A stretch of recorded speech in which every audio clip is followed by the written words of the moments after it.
গুন্ডারা মিলে এই বেচারি গর্ভবতী মহিলাকে খুঁটির সঙ্গে বেঁধে দেয়। মহিলাটি যন্ত্রণায় কাতরাচ্ছিলেন। এমন সময় একটি বানর ঘটনাটি দেখে ফেলে এবং দৌড়ে সাহায্যের জন্য ছুটে আসে। বানরটি ছুটে এসে গর্ভবতী মহিলার দড়িগুলো খুলে দেয়। তারপর মহিলাকে একটি কাঠের গাড়িতে বসিয়ে সেখান থেকে নিয়ে যেতে শুরু করে। কিন্তু হঠাৎ গুন্ডাগুলি সব দেখে ফেলে। তারা লাঠি নিয়ে বানরের পিছনে দৌড়ায়, তারপর তাকে নির্মমভাবে পেটাতে থাকে। এই দৃশ্য দেখে গর্ভবতী মহিলা জোরে জোরে কেঁদে ওঠেন।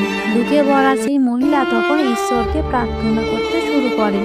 তার প্রার্থনা শুনে পরী আকাশ থেকে নেমে আসে। পরীটি আহত বানরের কাছে এসে নিজের হাতের আলো ছড়িয়ে তাকে সুস্থ করে তোলে। কিন্তু তখনই মহিলার প্রচন্ড ব্যথা শুরু হয় এবং পরী তৎক্ষণাৎ তাকে আবার গাড়িতে বসিয়ে হাসপাতালে নিয়ে যায়। অবশেষে মহিলাটি একটি সুস্থ শিশুর জন্ম দেয়। শিশুটিকে দেখে পরী আর বানর দুজনেই ভীষণ খুশি হয়। এই সাহসী বানরের জন্য কেউ এখনো লাইক আর সাবস্ক্রাইব করলো না।